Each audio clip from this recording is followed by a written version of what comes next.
Hey drum corps fans, today I'm going to address a question that's been on my mind for decades, and that is, what did drum corps sound like in the old days? Now, we've got tons of recordings that get started sometime in the early 50s. A lot of drum corps started to get recorded on the contest field and in other locations too, like indoor shows in auditoriums and such. So we have a pretty good idea what they sounded like in those days. Keep in mind, they had snare drums, bass drums, cymbals, tenor drums, soprano bugles, French horn bugles, and baritone bugles. Now, that certainly has evolved since then, and all the way from a valve with an instrument with a valve and a slide, instrument with a valve and a rotor, G bugles that were converted to GF bugles, which we're not going to get into today, and then 2-valve GF bugles, and then 3-valve G bugles, and then we come all the way to the present time. We all know what drum corps sound like today with their array of B flat and F instruments that any band student knows really well. So anyway, they sound fantastic. But what did they sound like before then? We don't know. A few years ago, I found this record on eBay and thought I'd made a great discovery. It's called the Victor Drum, Fife, and Bugle Corps. And I thought, hey, let me get a copy of this thing, get this album, this record. I'll play it and find out what drum corps used to sound like. Well, I ordered it from eBay. They saw me coming. I don't know what I paid for it, but it was too much. It's a 78 RPM, and I didn't have a turntable for it at the time. I was still working, so at school one day I asked the principal about this. Is there any place we have old AV equipment that there might be a turntable that plays a 78 RPM record? And she said, yeah, the janitor just threw them all in the dumpster. That very morning, I went outside and grabbed one. Got home, played this darn thing. I thought, boy, these guys sound really good. And then I thought about it a little bit and listened a little more closely. And the Victor Drum, Fife, and Bugle Corps people were playing on trumpets, and they sound very professional.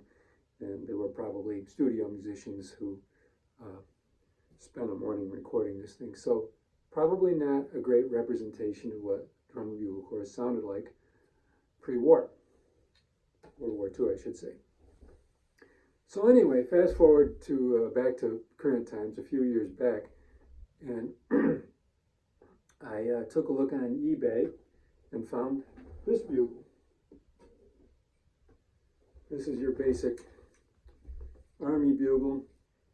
It says, I believe it has, I think it says Germany right here, so I don't know what that means, but anyway, here it is.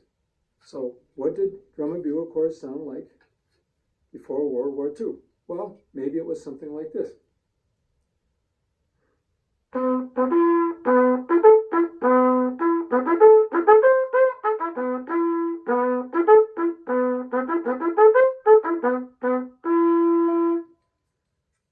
Okay, that's what they sounded like? Not so fast. Okay, I put a modern mouthpiece in here. We all learned a long time ago that you can make a bad instrument sound good if you have a good mouthpiece. Other way around, not so much. Well, anyway, this is the mouthpiece it came with, and I believe it could be original equipment. Now listen again.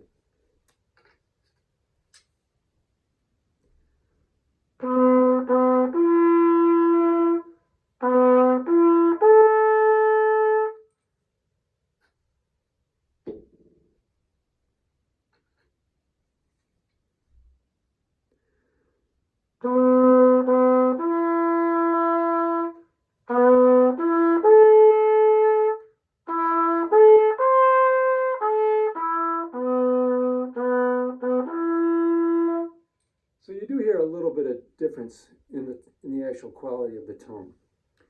Now, those of you with great ears are thinking, hey, he's playing in the key of F, not the key of G. And you are correct. When I got this instrument, I took it apart, tried to grease it up, get it into playing condition, and I discovered it had an extremely long tuning slide. And I thought, I was gonna cut it off because it's very difficult to move it. I was gonna slice it off a couple inches. But when I got it out, there's a little line right here. Well, how do you like that? You pull it off to that line, it plays in the key of F. Why? Well, I can think of two reasons. With all the notes one step lower, it's a little easier to play on.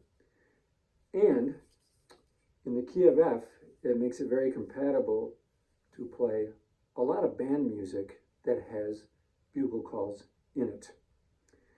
And one that comes to mind, and you'll be familiar with it, is the Marine Corps March Semper Fidelis by John Philip Sousa. We all know this.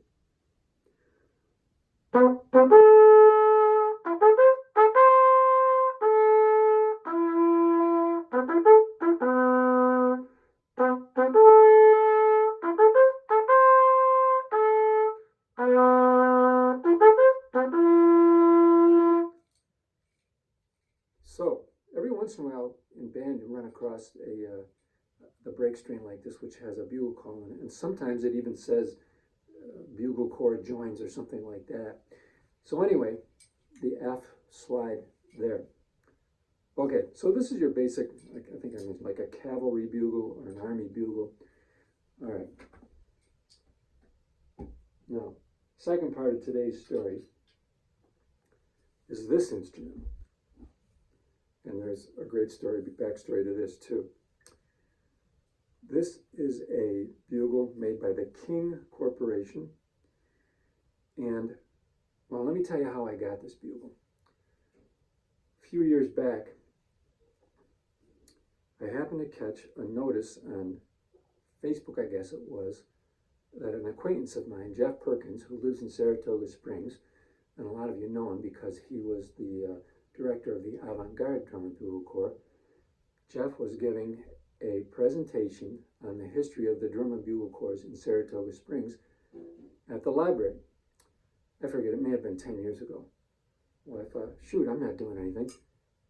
I hopped in the car and went up there and heard his talk, and it was great. Now, he had this bugle on a table, along with a couple others, and my eyes just about bugged out of my head when I saw it because I'd never seen one before. And I said hello before the presentation, and he asked me if I would play it during his talk, and I said sure. So anyway, I did, and Jeff apparently was quite observant of me being enthralled with this thing because I love this sort of thing. And it was near Christmas. It was in December. About 4 nights later, a little bit after supper, our front doorbell rings. I go to the door, and there's a long box there. And you know, around the holidays, packages get delivered at all kinds of times. But I'm scratching my head, and Rebecca doesn't know either. Like, what's this package, this box? So I open it up, and wouldn't you know it, Jeff sent this to me, which was pretty darn nice. So anyway, the long bugle, sometimes they're called herald bugles, a herald air, okay, was popular pre-war, probably somewhat after the war too.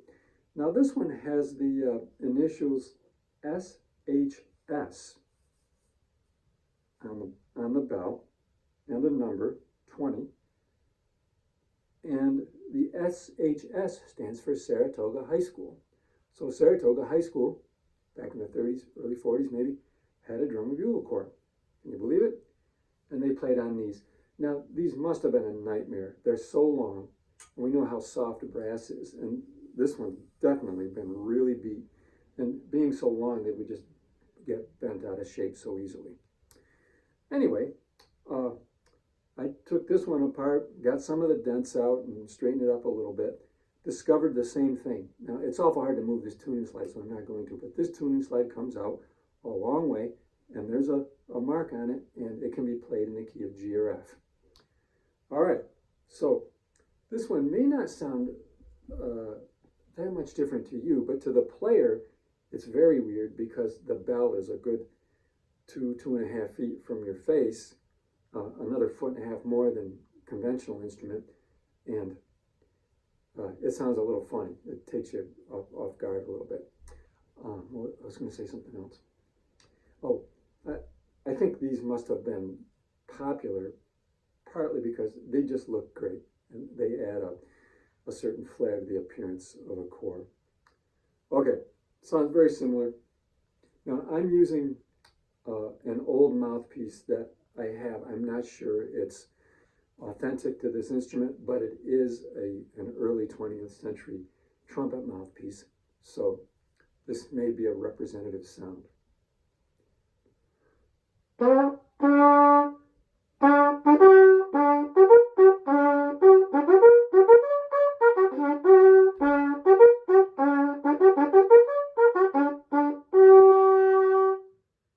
Sounds a little funky because there's an air leak that I hesitate to try to fix. I might want to take it to a professional to do it the right way.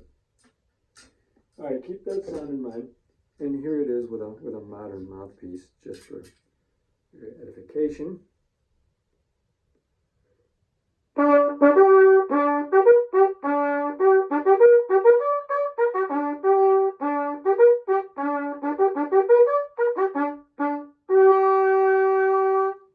I think there's a marked difference in the quality, the tone quality itself. Okay, well, let's see. I think that's all I was going to mention. So, bugle fans, that's today's uninformed lecture on what drum and bugle cores may have sounded like 60, 70 years ago. Thanks for watching.